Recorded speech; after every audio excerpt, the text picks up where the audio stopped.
하나님 말씀 로마서 8장 6절입니다. 같이 읽겠습니다. 육신의 생각은 사망이요 영의 생각은 생명과 평안이니라. 오늘까지 해서 이제 3번만 하면 이제 영적 사고방식 다 맞출 것 같습니다. 지난주에는 영적이고 신령한 정서가 항상 유지되어야 이제 하는데, 그 항상 유지되어야 할 그 상태의 본보기는 바로 예수 그리스도께서 예수 그리스도의 그 마음의 그 상태라고 말씀을 드렸습니다. 그래서 예수 그리스도께서 하나님 아버지를 사랑하고 기뻐하고 사람들의 영혼을 긍휼히 여겼던 그 마음의 상태를 유지하는 것, 이것이 우리가 영적이고 신령한 정서가 유지되어져야 될 그런 마음의 상태라고 말씀드렸습니다. 그래서 우리의 영적인 정서도 이 수준에까지 진보해야 하는데, 이 영적인 정서가 진보하기 위해서는 우리의 내면이 항상 하나님을 사랑하기 때문에 무엇인가를 선택하고 행동하는 그런 성경의 원칙을 따르고, 또 외적으로는 외적인 의무들을 감당할 때 항상 우리의 정서가 생동감 있게 그 외적인 의무들을 감당해야 한다라고 하는 이 성경의 원칙을 따를 때 영적인 정서가 진보한다라고 말씀을 드렸습니다. 그리고 바로 이 땅에서 우리의 영적인 정서가 비록 완전한 상태에 이르지는 못하지만 어느 정도 상당한 그런 분량에 이르게 되면 3가지 특징을 드러낸다고 그랬어요. 그래서 영적이고 하늘에 속한 것들에 즉각적으로 반응할 수 있게 되고, 또 그 영적이고 하늘에 속한 것들 속에서 주님의 자비하심과 하나님의 선하심과 같은 그런 영적인 어떤 맛과 향취를 맛보게 되고, 믿음의 지시를 받아서 언제라도 활동할 준비가 되게 된다라고 하는 것을 말씀드렸습니다.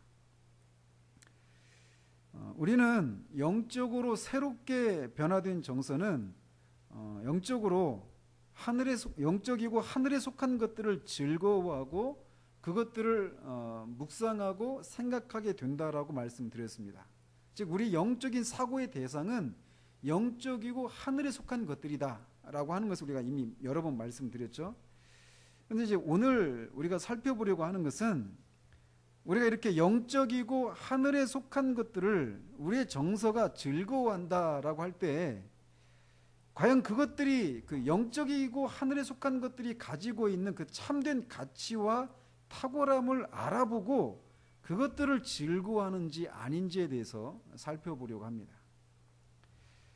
왜냐하면 우리가 영적이고 하늘에 속한 것들을 나는 즐거워합니다 라고 할 때 그런 개념 속에도 잘못된 개념을 가진 채 나는 영적이고 하늘에 속한 것들을 즐거워합니다라고 말할 수 있기 때문이라는 것이죠. 즉 영적인 것들에 대한 바른 개념을 가져야만 영적으로 새로워진 정서가 만족과 기쁨 가운데서 그 영적인 것들에 대해서 애착을 가지게 된다라는 거예요. 그러니까 영적인 그 대상들 있잖아요. 영적이고 하늘에 속한 것들, 그것들이 가지고 있는 참된 가치, 그것들이 가지고 있는 그 탁월함, 이런 것들을 알아야 우리 정서가 그것들에 애착을 갖고 그런 것들을 계속해서 집착하게 된다라는 것이죠. 그런데 그런 것들을 잘못 생각하고 있는 경우가 있다라는 거예요. 먼저 영적으로 새로워진 정서는 그리스도 안에서 하나님을 이해하고 하나님으로부터 파생하고 하나님께로 이끌어주는, 그래서 다른 모든 것들의 맛을 알기 때문에 영적인 것들 속에서 무한한 아름다움과 호감 어린 것을 발견한다라고 오해는 말을 합니다. 무슨 말이냐면 영적인 것들 속에 있는 어떤 무한한 아름다움, 그리고 그것들이 우리에게 호감을 느끼게 하는 그런 요소가 담겨 있다라는 것입니다. 영적으로 새롭게 된 정서를 소유한 사람들은 영적 사고의 대상인 그 영적인 것들, 하늘에 속한 것들 안에 있는 그 무한한 아름다움과 그 우리의 호감을 사게 하는 그런 것들을 발견한다라는 거예요. 그렇기 때문에 우리의 정서가 그렇게 영적인 것들 속에 있는 그런 무한한 아름다움과 호감을 살 만한 그런 것들 때문에 그런 것에 어떤 애정을 느끼고 매력을 느끼고 그것들을 집착하게 된다라는 것입니다. 특별히 우리의 정서 중에 가장 강력한 정서라고 할 수 있는 것이 있다면 바로 사랑일 것입니다. 근데 우리가 무엇인가를 사랑한다라고 할 때는 그 사랑의 대상에 대해서 우리가 잘못 알고 있거나 또는 제대로 알고 있거나 간에 우리가 사랑한다라고 하는 그 대상에 대해서 우리가 호감과 어떤 매력을 느끼지 않고는 그것들을 우리는 사랑할 수가 없어요. 그죠? 그 사랑의 대상에 대한 사랑을 우리가 그런 호감을 느껴야만 사랑을 할 수 있다라는 것이죠. 그래서 자기가 볼 때 그 대상이 좋다고 하는 그런 생각이 들지 않으면 그 어떤 것도 사랑할 수 없다라는 겁니다.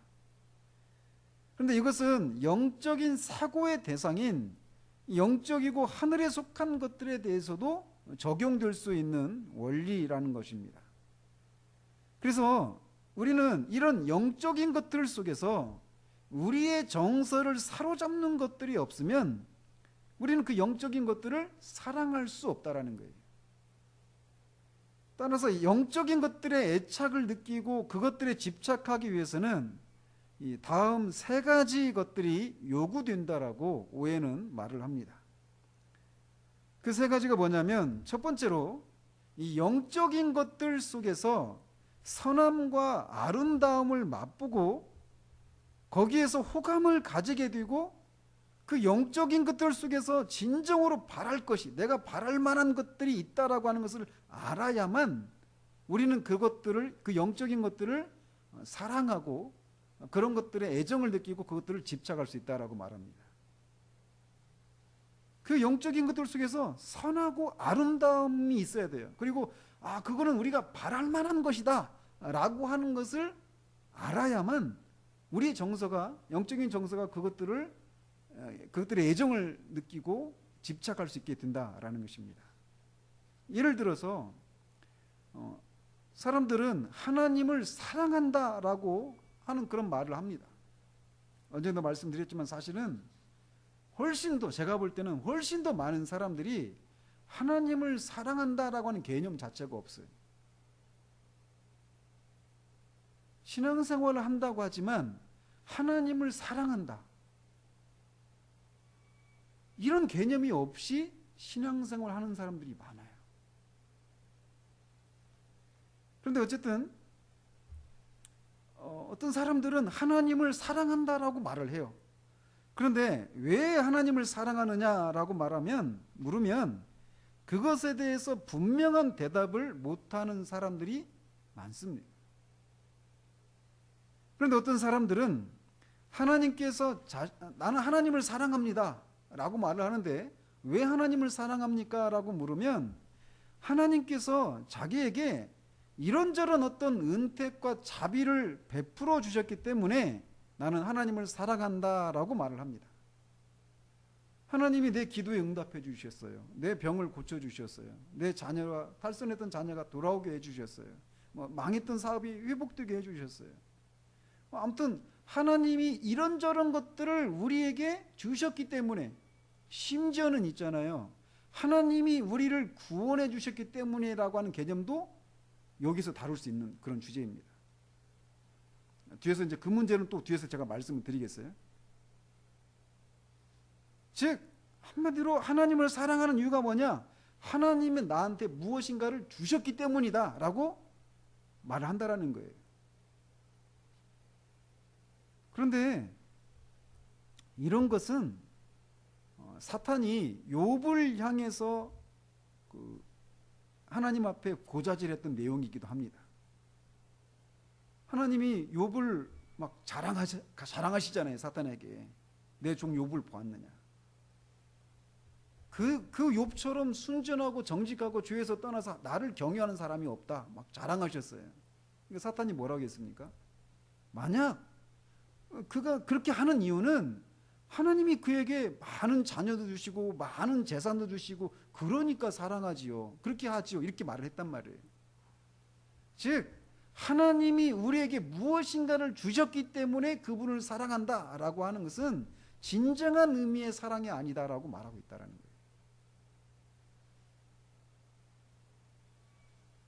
또 어떤 사람들은 하나님께 드리는 예배의 어떤 그 외적인 양식들과 의식들, 그런 예배하고 뭐 하나님을 섬기는 그런 것들 속에서 즐거움을 느끼고 있는 것을 근거로 자신이 하나님을 사랑하고 있다라고 생각하기도 합니다.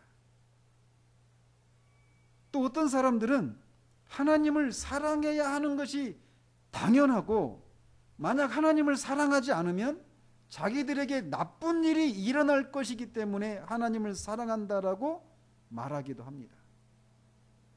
근데 어쨌든 이런 대답의 공통적인 것은 무엇이냐면, 사랑의 대상이신 하나님이 우리가 사랑할 수밖에 없는, 우리의 사랑을 받을 수밖에 없는 그분이 가지고 있는 그 영광의 탁월하심 때문에 하나님을 사랑한다라고 하는 그런 말을 하지 않는다라는 거예요.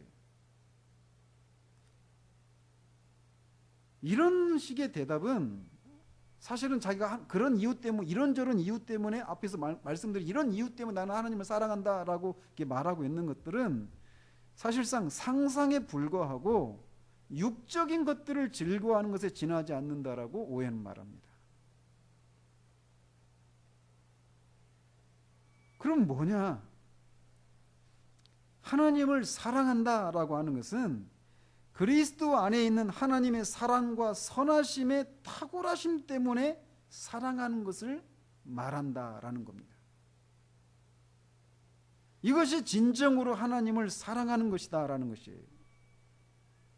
그러니까 그리스도 안에 있는 하나님의 사랑과 선하심의 그 탁월함, 그 아름다움, 그 영광스러움, 한마디로 하나님의 하나님 되심 때문에, 그것 때문에 우리에게 무엇을 해주셨기 때문이 아니라 그것 때문에 하나님을 사랑하는 것, 그것이 진정한 사랑이다라고 말하고 있다는 거예요. 이런 식으로 영적인 것들이 가지고 있는 선함과 아름다움과 같은 것 때문에 영적인 것들을 사랑하는 것이 진정으로 우리의 정서가 이런 것들에 애착을 느끼고 집착하게 되는 것이다 라고 말하고 있다는 거예요. 즉 영적인 것들 자체의 진정한 가치와 탁월함을, 영적인 것들의 그 영적인 것들 그 자체에 그 진정한 가치와 탁월함을 가지고 있어야 한다라는 거예요. 그것 속에서 우리 자신의 조건과 상태에 맞는 것이 있어야 한다라는 겁니다. 그래야만 그것 속에서 안정을 찾고 복됨을 찾아 추구할 수 있다라고 말하고 있어요. 이런 면에서 하나님은 이 두 가지 조건을 다 가지고 계신 분이라고 할 수 있습니다. 즉 하나님은 당신 자신 안에 우리의 정서를 사로잡을 만한 진정한 가치와 탁월함을 가지고 계신 분이셔요. 또 하나님 안에 있는 그 진정한 가치와 탁월함은 우리가 찾고 추구하기에 적합한 것이에요. 이런 이유 때문에 우리는 하나님을 사랑한다라는 겁니다. 즉 하나님 자신이 우리가 사랑하고 추구할 만한 분이시기 때문에 그분을 사랑하는 것이다라는 거예요. 그분을 사랑하고 추구하는 것이 우리에게 유익하기 때문이 아니라, 또는 그분이 우리에게 무엇인가를 주시기 때문이 아니라, 우리의 사랑과 추구를 받으시기에 합당하고 적합한 유일한 분이시기 때문에 그분을 찾고 추구하는 것이다라는 거예요. 그게 진정한 사랑이라는 것입니다.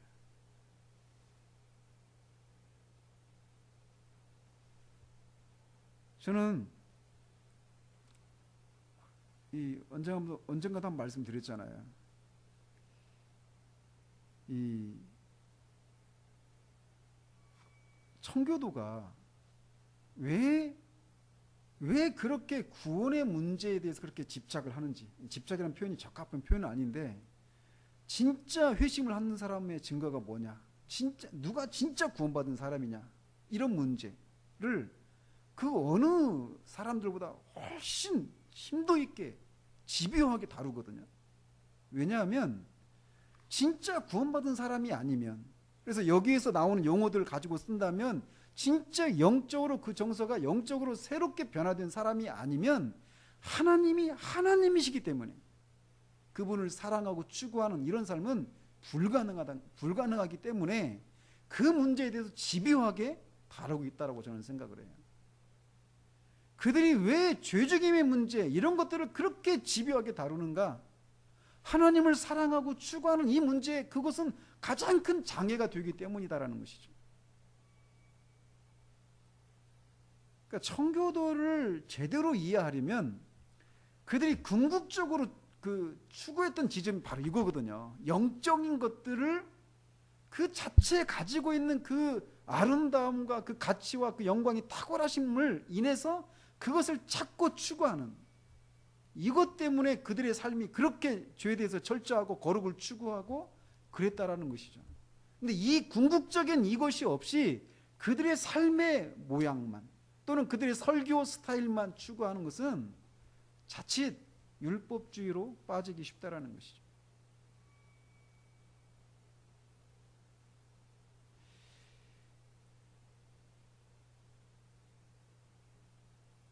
잘 생각해 보십시오. 우리가 하나님을 사랑하는 것이, 하나님을 추구한다라고 하는 것이 과연 그 하나님이 우리에게 무엇인가를 해주셨기 때문이 아니라 진짜 하나님이 하나님이시기 때문에 그분이 가지고 계신 그분의 영광이 탁월하심, 그분의 그 선하신 가치, 아름다움, 이것 때문에 우리가 그 하나님을 찾고 추구하고 있는지, 우리의 기도가 그런지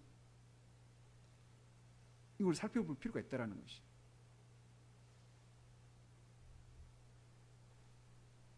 그런데 처음부터 이렇게 되는 것은 아닙니다. 죄인이 어떻게 하나님을 사랑할 수 있겠습니까? 그죠? 그 마음에 하나님 두기 싫어하고 하나님과 원수된 사람이 하나님 안에 있는 그 영적인 것들의 탁월함들을 알아볼 수도 없죠. 육신을 속한 사람은 이런 것도 분별할 수도 없고 그 맛을 알 수도 없죠. 더더군다나 그 마음이 하나님을 두기 싫어하고 하나님과 대적하고 있는 사람이 하나님 자신이 가지고 계신 그 영광의 탁월하심, 그 아름다우심, 이런 것들 때문에 하나님을 찾고 추구하게 되는 것은 처음부터 가능한 일이 아니에요.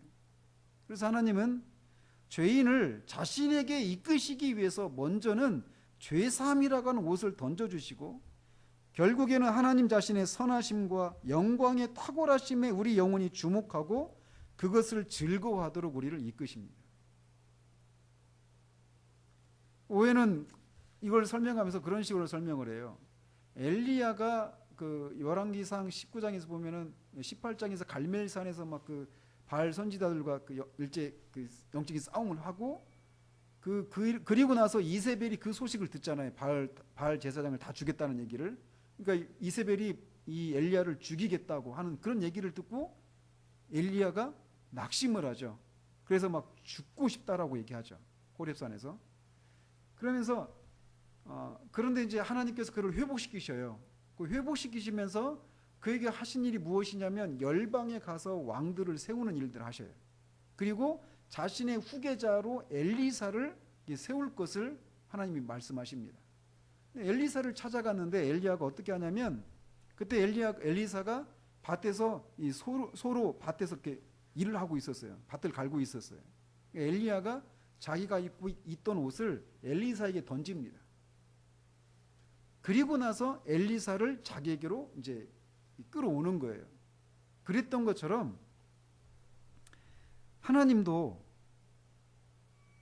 죄인들에게 죄사함을 베푸시잖아요. 그리스도를 믿음으로 말미암은 죄사함을 베푸시고 죄사함을 베푸시는 그 죄사함이라고 옷을 던져주시고 그래서 그냥 끝나는 것이 아니에요. 엘리야가 엘리사에게 옷을 던져주고 엘리사가 그 엘리야의 옷을 갖고 있는 것으로 끝나는 것이 아니라 엘리사가 엘리야에게로 가야 되는 것처럼 하나님이 우리의 죄를 용서해 주시고 나서는 거기서 끝나는 것이 아니라 그 하나님께로 그 하나님 자신에게 있는 그 영광의 탁월하심을 인해서 우리 영혼이 그 하나님을 찾고 추구하는 대로 우리를 이끄신다라는 것이에요. 그러니까 우리의 그 영적인 그 순례의 과정은 처음에는 죄의 사함, 우리가 구원 받았는가 이런 문제에 집중하게 돼 있죠. 처음에는. 근데 궁극적으로 하나님은 우리로 하여금 그 하나님 안에 있는 그 영광의 탁월함, 그 아름다움, 그것을 우리 정서가 그것을 맛보고 즐거워하고 추구하고 사모하며 나아가도록 하시는 것이 하나님의 궁극적인 목적이라는 거예요. 왜냐하면 그렇게 하나님을 추구하고 찾는 그 과정 속에 하나님을 사랑하게 되고 하나님을 가까이 하게 되고 그 결과 하나님을 닮는 일이 있게 되는 거거든요. 근데 많은 경우에 거기에 머물러 있는 경우들이 많아요. 죄사함을 받는 것에 이렇게 집중되어 있는.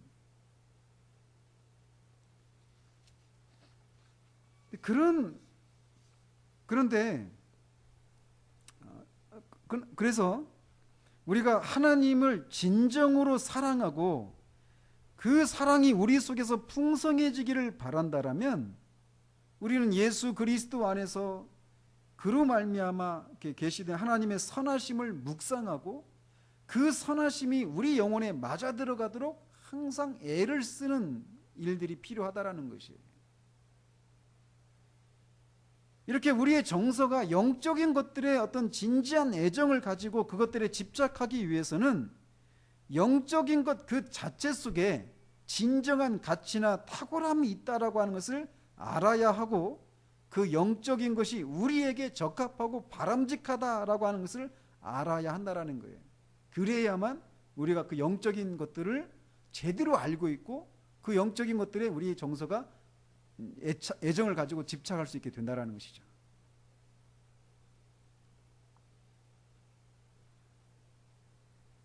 사실 지금 방금 이 내용만 가지고도 우리는 많은 얘기를 할 수 있어요. 사실. 근데 이런 내용들 우리는 많이 못 듣는 시대를 살고 있습니다. 이 내용들에 대해서 그 두 가지 극단적인 저는 모습이 있다고 생각해요. 하나는 뭐냐면 신비주의자죠. 그래서 잘못된 방식으로 하나님을 추구하는 것, 또는 이 기차가 선로 위를 계속 달리기는 하는데 그것뿐인, 그러니까 바른 정통 신학을 추구하긴 해요. 그런데 그것의 궁극이 아까도 말씀드린 것처럼 하나님 자신 안에 있는 그 영광, 그 아름다움을 우리가 맛보고 그것을 허덕이면서 자꾸 추구하는 것이어야 되거든요. 그런 것이 없는 바른 신앙, 이 두 가지 극단이 있다라는 생각을 해요. 근데 거의 대부분은 이도저도 아니죠. 하나님을 사랑하고 하나님을 추구하고 또는 바른 신앙 이런 것에 거의 관심이 없는, 사실상 그런 사람들은 진짜 거의 그리스도인이라고 할 수 있을까 싶죠. 어쨌든 우리의 영적인 정서가 이 영적인 것들에 애정을 가지고 그것들에 이렇게 집착을 할 수 있기 위해서는 그 영적인 것들 안에 그런 선함과 아름다움과 그 어떤 가치, 무한한 아름다운 가치들, 영적인 탁월함들, 이런 것들이 있다라고 하는 것을 알아야 그것을 추구할 수 있게 된다라는 거예요. 또 두 번째로, 영적인 것들 속에서 이런 선하심과 유익함이 있다라고 하는 것을 알긴 알아야 되는데 그것을 알되 절대적인 의미에서 알아야 한다라고 우리는 말을 합니다.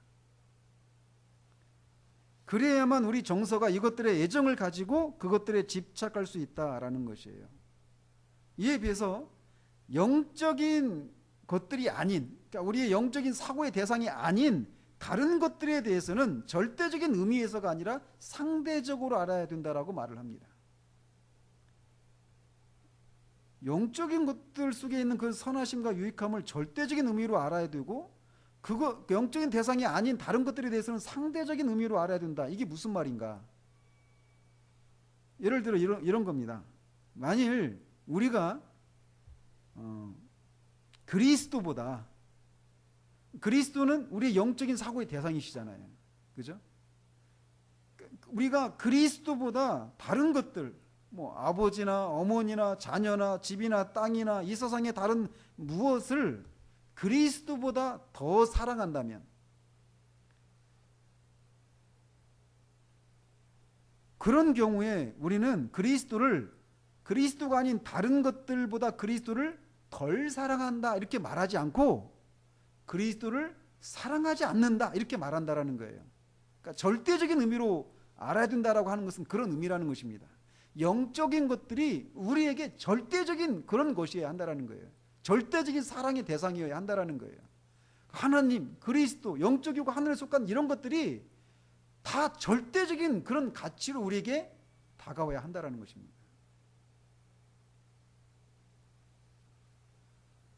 그렇기 때문에 우리 정서가 영적인 것들에 애착을 가질 수 있기 위해서는 영적이고 하늘에 속한 것들이 이 세상에 속한 다른 것들보다 더 바람직하게 하는 어떤 탁월함들이 있다라고 하는 것을 알아야 되는 거예요. 그렇지 않겠어요?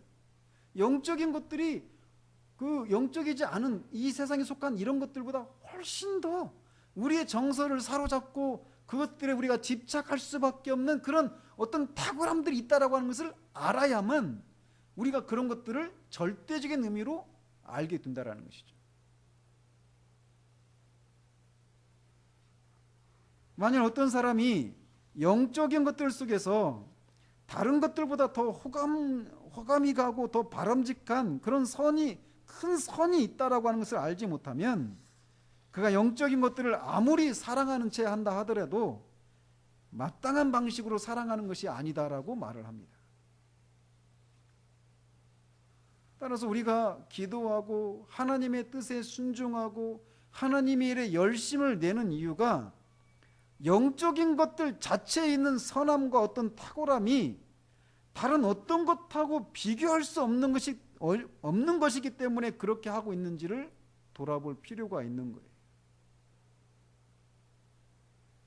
영적인 것 자체의 가치와 영광의 탁월함이 절대적이기 때문에 설령 영적이지 않은 다른 것들, 그래서 우리가 바라고 있는 것들이 이루어지지 않는다고 하더라도, 또는 우리가 바라던 것들이 뜻대로 이루어지지 않은 것 때문에 마음이 상해서 영적인 것들을 찾는 것은 아닌지 돌아봐야 한다는 거예요. 그러니까 왜 우리가 영적인 것들을 찾게 되는지, 영적인 것들 이제 안에는 하나님도 계시고 그리스도도 계시는데, 때문에 하나님으로 이렇게 한정해서 말을 한다면 우리가 하나님을 찾는 이유가 무엇인가라는 거예요.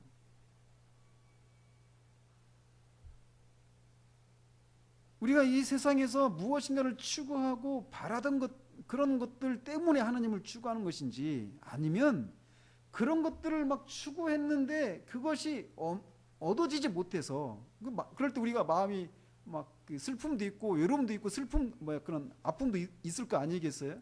근데 그런 것 때문에 그런 마음을 달래기 위해서 하나님을 찾고 있지는 않은지 돌아봐야 한다라는 거예요. 그 비근한 예로 가끔씩 그런 거 있잖아요.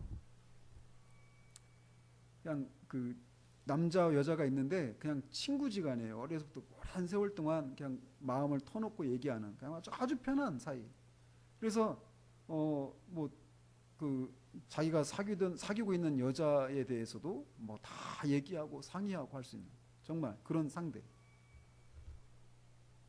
근데 그렇게 교제하던 그 연인하고 헤어졌어요. 마음이 아플 거 아니겠어요? 그런 마음을 그 편한 상대인 그 친구한테 위로받으려고 그 마음을 털어놓는 것 같아요. 하나님을 찾는 것이 그 사람의 심리와 같은 그런 것으로 하나님을 찾는 것은 아닌지 우리가 돌아봐야 한다는 거예요. 하나님이 정말 우리에게 절대적인 그런 가치가 있으신 분이신가 라고 하는 것을 돌아봐야 한다는 것입니다.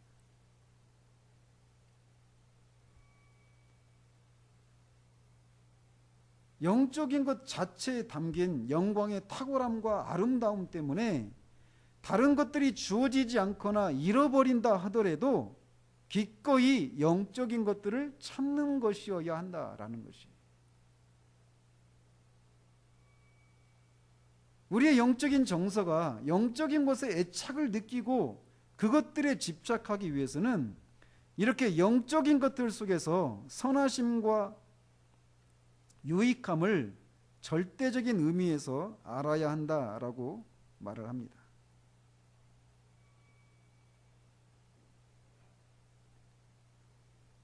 세 번째로 우리의 영적인 정서가 영적인 것들에 애정을 가지고 그것들에 집착하기 위해서는 영적인 것들이 다 무한한 선의 근원에서, 무한한 그런 선이라고 하는 삶의 근원에서 나오고 또 그리로 돌아간다라고 하는 것을 알아야 한다라고 말을 합니다. 이게 무슨 말이냐면 사람들은 자기들의 정서에 절대적인 안정과 만족을 주는 것을 향해서 기울어지기 마련입니다. 그러니까 당연하잖아요.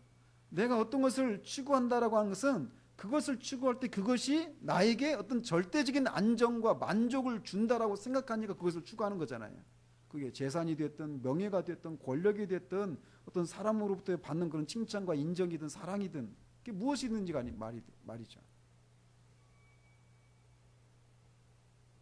만약 우리가 추구하는 것들이 나에게 어떤 안정과 만족을 주는 것이 아니다라고 하는 것을 우리는 그걸 막 추구할 수는 없는 거예요. 그렇지 않겠어요? 그래서 현세적인 것들도 한동안은 우리의 영혼을 가득 채우고 그것들이 우리의 정서를 사로잡을 수도 있습니다. 그러나 그것은 결코 그리 오래가지 않는다라는 거예요. 사람의 영혼에 진정한 만족과 평안을 줄 수 있는 것은 이 세상에 속한 것들이 아니라는 것입니다. 그것들을 아무리 소유하고 누린다고 해도 그런 영혼의 진정한 만족과 평안을 얻을 수가 없다라는 거예요. 우리 영혼의 평안과 안식을 주고 우리의 정서를 사로잡고 가득 채워줄 수 있는 것은 무한으로부터 흘러나오는 것밖에 없다라는 것입니다. 그런데 모든 신령한 것들이 이 무한으로부터 흘러나온다라는 것입니다. 그리고 그것들은 우리를 생명의 샘 근원으로 인도해 준다라는 거예요. 즉 모든 선함과 복락의 영원한 샘으로 이 무한한 것으로부터 흘러나왔던 이 신령한 것들, 영적인 것들이 우리를 그곳으로 인도해 준다라는 거예요. 물론 이 땅에서 우리는 완전한 평안과 완전한 만족을 누릴 수는 없습니다. 이런 이유는, 이렇게 되는 이유는 영적인 것들이 어떤 제한이 있거나 어떤 부족함이 있어서가 아니라 우리의 정서에 연약함이 있기 때문에 그렇다라는 거죠. 그러나 이 땅에서부터 우리의 정서는 무한한 것으로부터 흘러나오는 영적인 것들을 받아 누림으로 만족과 평안을 누리고 결국 더 사모하고 추구하다가 영혼 속에서 완전한 만족과 평안을 누리게 됩니다. 이렇게 세 가지 조건, 즉 영적인 것 자체 안에 있는 그 가치와 탁월함을 알고 그것을 알되 절대적인 의미에서 알고 또 그것들이 무한한 샘의 근원으로 돌아간다라고 하는 것을 아는 것이 충족될 때 우리의 영적인 정서가 영적인 것들의 애정을 가지고 그것들에 집착할 수 있게 된다라는 거예요.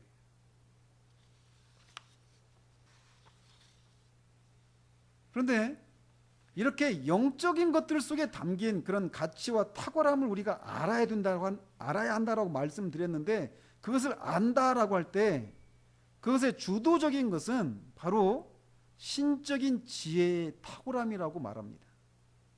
무슨 말이냐면 어떤 영적인 것들 안에 그 담겨있는 어떤 가치들, 그런 아름다움들, 그런 탁월함들 이것을 우리가 발견하고 알아야 그것을 추구하게 된단 말이에요. 근데 그것들이 궁극적으로 드러내고 있는 것은 무엇이냐면 신적인 지혜라는 거예요. 신적인 지혜가 가지고 있는 그 탁월함, 그 아름다움이라는 것입니다.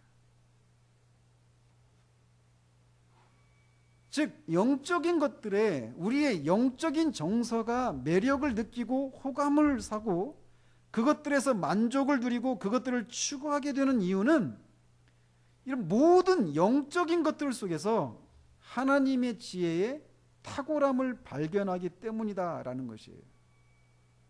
즉 모든 영적인 것들 속에는 하나님의 지혜가 담겨 있다라는 것입니다. 근데 그 하나님의 지혜는 우리의 정서를 사로잡고 우리가 그것에 그 하나님의 지혜가 가지고 있는 그 가치와 그 아름다움을 발견하고 우리가 정서가 그렇게 막 사로잡히게 된다라는 거예요. 거기에 매력을 느끼고 호감을 느끼고 그것을 추구하게 된다라는 것입니다.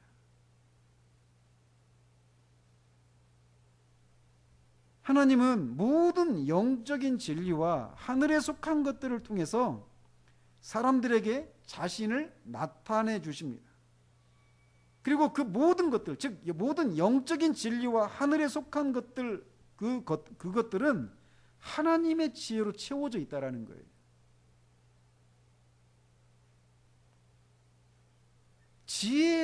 그 영적인 것들 속에서 하나님의 지혜를 발견한다. 그 지혜 자체는 합리적인 정서들에게는 매력을 느끼게 하는 요소입니다. 사람이 이성적이라면 영적인 것들이 그렇게 매력적이고 자기들이 그렇게 잘 맞아떨어질 수 없다라고 하는 것을 알게 될 것입니다. 그러니까 이게 무슨 얘기냐면요. 우리가 수학을 어려워하죠. 그죠? 수학이 어려운 이유는 수학이 굉장히 논리적이고 굉장히 어떤 그 과학적이고 딱딱 맞아 떨어지는 굉장히 합리적인 그런 요소들이거든요. 이 수학이라고 하는 학문이. 그런데 그런 것을 충분히 우리가 사고할 만한 그런 이성적인 능력이 없으니까 그거를 잘 모르고 어려워하는 거예요. 그런데 우리가 그런 것들을 충분히 이렇게 사고할 수 있는 그런 이성적인 능력을 가지고 있으면 그 수학에 담겨 있는 그런 질서와 조화를 발견하고 막 감탄하게 됩니다. 우리가 거기까지 못 갔기 때문에 수학이 어려웠던 거예요. 근데 그런 것처럼 사람이 이성적이라면 모든 영적인 것들 속에 담겨 있는 하나님의 지혜를 발견하고 우리가 수학 속에 담겨 있는 그런 질서와 조화와 이런 것도 합리적인 그런 요소들을 발견하고 기뻐하는 것과는 비교할 수 없는 그것을 발견하고 즐거워하게 된다라는 거예요.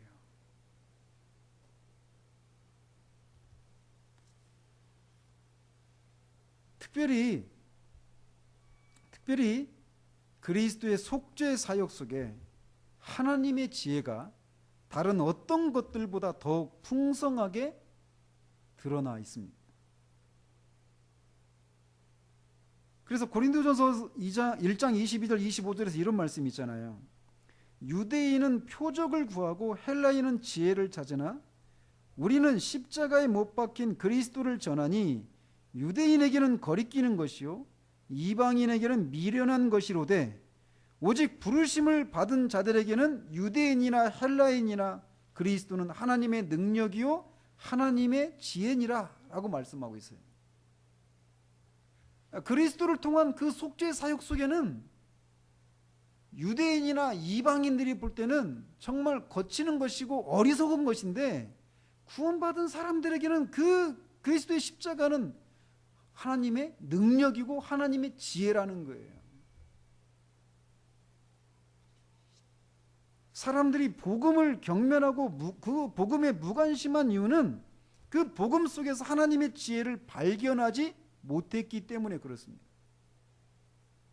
그러나 영적으로 새로워진 정서를 소유한 사람들은 복음 속에서 하나님의 지혜를 발견합니다. 그리스도는 하나님의 지혜예요. 이번에 여름 성경학교 하면서 아이들한테 이렇게 다시 복음을 이렇게 전하면서도 저는 이렇게 특별히 그런 부분, 하나님의 아들이 성육신하신 것 생각해 보세요. 우리는 이미 되어진 일을 보고 돌아보면서 그걸 돌아보면서 그 사건이 무엇을 의미하는지를 알게 되잖아요. 그죠? 근데 그게 하나님의 아들이 이 세상에 사람의 모양으로 오셨다. 육신으로 오셨다. 죄가 없는 모습으로. 죄 없는 육신을 입으시고 이 땅에 사람이 되셨다. 그건 하나님의 지혜입니다. 그거를 누가 생각할 수 있겠느냐라는 거예요. 십자가에서 죽으셔요.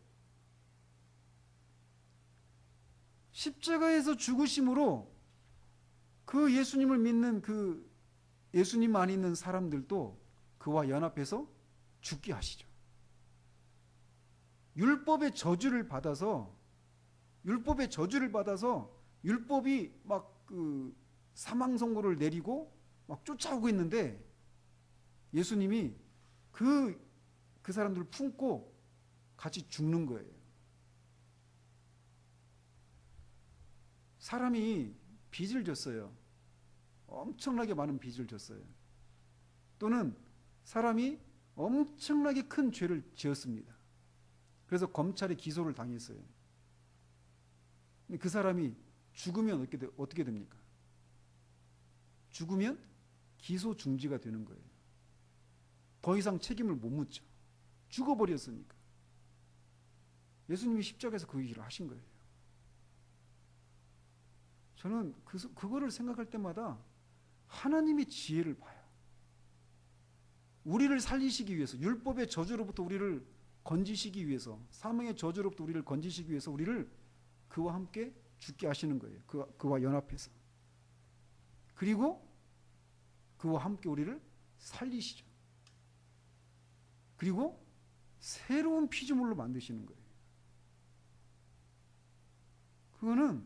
우리는 그것을 되어진 일을 보고 그 사실을 살필 때에도 저는 그 속에서 하나님의 지혜를 막 발견하거든요.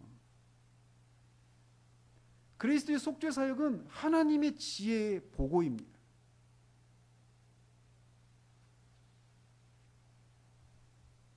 이렇게 영적인 것들 속에서 발견되는 그 탁월함의 진수는 무엇보다도 하나님의 지혜라는 거예요. 그래서 우리의 합리적인 정서가 애정을 가지고 그것들에 집착하게 하는 원인이라는 것입니다. 그런 것들을, 영적인 것들을 우리가 이렇게 묵상하고 그것들 연구하고 바라볼 때마다 그 속에서 하나님의 지혜를 발견하는 거예요. 하나님의 지혜는 정말 탁월하다. 이걸 발견하면서 우리가 그것에 매력을 느끼고 매료되고 그것에 우리 정서가 사로잡히게 된다는 것입니다. 따라서 우리의 영적인 상태를 온전하게 하기 위해서는 우리가 이런 영적인 것들에 우리의 정서를 고정시켜야 한다라는 것입니다. 우리가 그것들을 지속적으로 바라보고 그것들 속에 담겨있는 탁월함과 아름다움, 특별히 하나님의 지혜를 발견하고 그것들을 즐거워하고 추구하는 것은 점점 우리 영혼을 하늘에 합당한 사람들로 변화시켜가는 그런 방편이라는 거예요. 그것은 우리에게 생명과 평안을 가져다주고 우리 영혼은 질서와 평안이 있고 영혼의 모든 기능과 작용이 질서를 가지고 조화를 이루게 될 것입니다. 그러나 영적인 것들이 아닌 것에 우리의 정서를 고정시키게 될 때는 이와 정반대의 삶의 결과를 가져옵니다. 로마서 8장 6절에 있는 것처럼 육신의 생각은 사망이요, 즉 무질서와 부조화와 불안과 불만족과 싸움이 일어난다는 것이죠. 우리의 정서가 이렇게 영적이고 하늘에 속한 것들을 향하면 우리의 마음의 생각도 그에 부합해서 점점 우리가 생각하는 것을 닮아가게 됩니다. 사실 이런 측면에서 보면 우리가 장차 내세에서 누리게 되는 영원한 복락은 비록 제한되고 부분적이긴 하지만 이미 이 땅에서부터 맛보게 되는 것이에요. 그죠? 우리는 이 땅에서와 전혀 낯선 그 내세에 가서 우리가 이 땅에서 누리던 것과는 전혀 낯선 그 어떤 것을 누리게 되는 것이 아니라 이미 이 땅에서부터 우리가 사랑하고 추구하던 것들을 그 내세에서 온전하고 충만하게 누리게 된다라는 것입니다. 그런 연속성이 있다라는 거예요. 이 땅에서부터 천국에서 누리게 될 그 하나님의 그 영광, 그리스도의 그 선하심과 자비하심, 그의 지혜, 그 모든 것들을 이 땅에서 미리 맛보는 것이라는 거예요. 그런데 여기에서 그것을 맛보는 것은 여기에서부터 이미 하나님 안에 있는, 그리스도 안에 있는 영적이고 하늘에 속한 것들에 있는 그 아름다움과 그 선하심과 자비하심과 지혜와 그 탁월함들을 맛보는 것은 우리에게 그것들을 더 맛보고 더 온전하고 충만하게 맛보기를 원하는 마음을 불러일으키게 된다는 거예요. 그래서 그것은 결국 어디로 이어지느냐면 주 예수의 오시옵소서, 이 사상으로 이어지게 되는 거예요. 오늘 제가 이렇게 고린도전서를 읽었거든요. 고린도전서 16장 22절에 만일 누구든지 주를 사랑하지 아니하면 저주를 받을지어다. 우리 주여 오시옵소서. 우리 주여 오시옵소서, 이게 아람어로 마라나타거든요. 이 마라나타가 아니라 마란아타입니다. 정확한 표현은. 이게 우리 주여 오시옵소서 이거예요.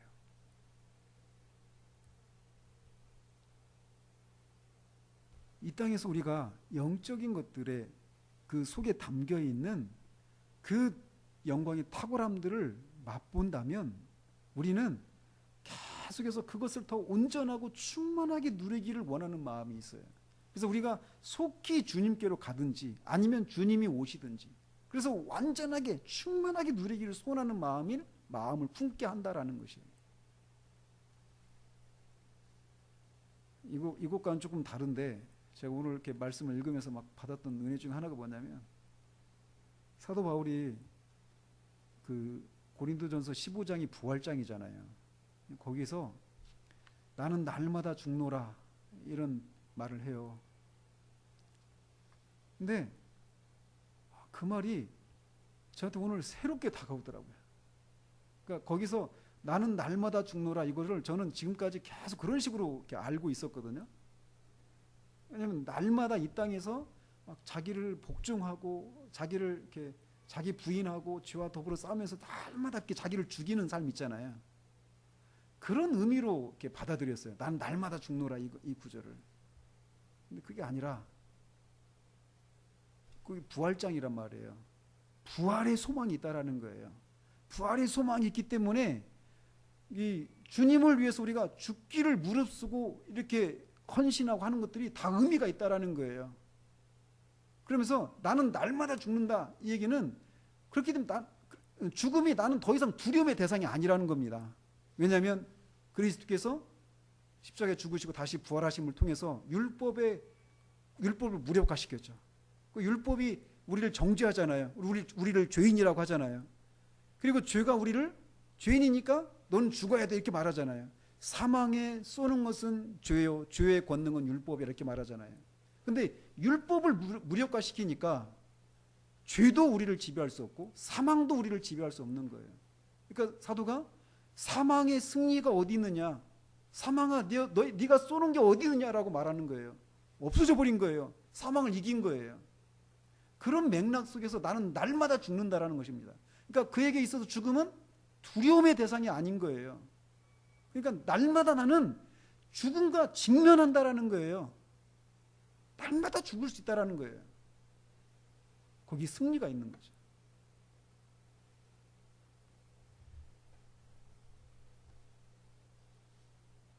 오늘 본문과 좀 다른 개념인데 제가 막 오늘 그 본문을 막 읽으면서 마음에 큰 감동을 받았어요.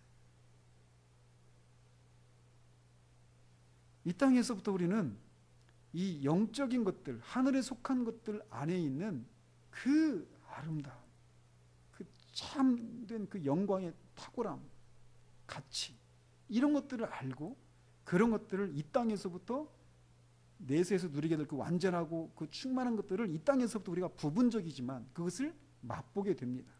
그리고 그것을 맛보면 그것은 또 우리에게 또 다른 갈증과 또 다른 추구를 불러일으키는 거예요. 그것은 또 다른 것을 더 풍성한 것을 맛보게 하고 그런 것은 계속 우리 안에서 끊이지 않는 그런 갈망을 불러일으켜서 결국은 주님이 오시기를, 그래서 완전하게 우리가 그것을 누리기를, 이런 마음으로 우리 마음이 그런 대로 가게 된다라는 거예요. 근데 그런 과정 속에 우리는 그런 영적인 것들 속에 있는 하나님의 지혜를 발견하게 되고 지혜의 근원이신 하나님을 사랑하게 된다라는 거예요. 그리고 하나님을 사랑하면 할수록 우리는 더욱더 하나님을 닮아가게 되고 그러면 그럴수록 하나님을 더 가까이 누리게 된다라는 거예요. 저는 이런 얘기를 존 오웬이 하고 있다는 것에 저는 감동을 하는 거예요. 청교도 하면 우리 시대는 굉장히 이미 오랜 세월 동안 청교도에 대해서 다 그렇게 생각했거든요. 율법주의적이고 굉장히 숨이 턱턱 막힐 것 같은 원칙주의자들, 이런 개념으로 생각하는데 그렇지 않다라는 거예요. 진정한 하나님을 추구하는 사람들이었어요. 영적인 것들 속에 담겨있는 그 가치들, 그런 것들을 알고 그것을 절대적인 의미로 알게 될 때 우리는 우리의 정서가 그런 것들에 애정을 느끼고 그런 것들에 계속해서 이렇게 집착하고 추구할 수 있게 된다는 것입니다. 그러므로 우리가 영적인 것들을 우리가 마땅한 방식대로 알고 있는지, 우리는 그 영적인 것들 속에 있는, 특별히 하나님으로 이렇게 국한시켜서 말씀드린다면 하나님이 우리에게 무엇인가를 주시기 때문에 하나님 앞에서 이렇게 신앙생활을 하고 있거나 기도하고 있거나 이런 것에, 이런 수준에서 머무르고 있는 건 아닌지. 근데 하나님은 우리로 하여금 시작은 그렇게 하죠. 그렇게 우리가 죄사함이라고 하는 것을 얻기 위해서, 구원을 얻기 위해서 하나님을 찾잖아요, 맨 처음에는. 그죠? 근데 그게 궁극적인 하나님의 하나님 우리에게 의도하신 궁극적인 지점은 아니라는 것이, 하나님 자신 안에 있는 그 가치, 아름다움, 탁월함, 이것을 우리가 알고 추구하고 사랑하고 그런 과정 속에 닮아가고, 이런 것을 위해서 하나님은 그런 방식으로 우리에게 다가오신다라는 거예요. 그런 측면에서 우리 자신을 돌아봐야 합니다. 나는 과연 이 영적인 것들을, 그 가치를 제대로 알고 있는지, 제대로 추구하고 있는지, 그것이 우리에게 없기 때문에 새로움도 없고 옛날에 누렸던 은혜만 얘기하게 되는 거예요. 이건 무한으로부터 온 것입니다. 그렇기 때문에 계속 우리에게 새로운 갈증을 불러일으키는 것이어야 되는 거예요. 그것이 우리 가운데 있기를 바랍니다.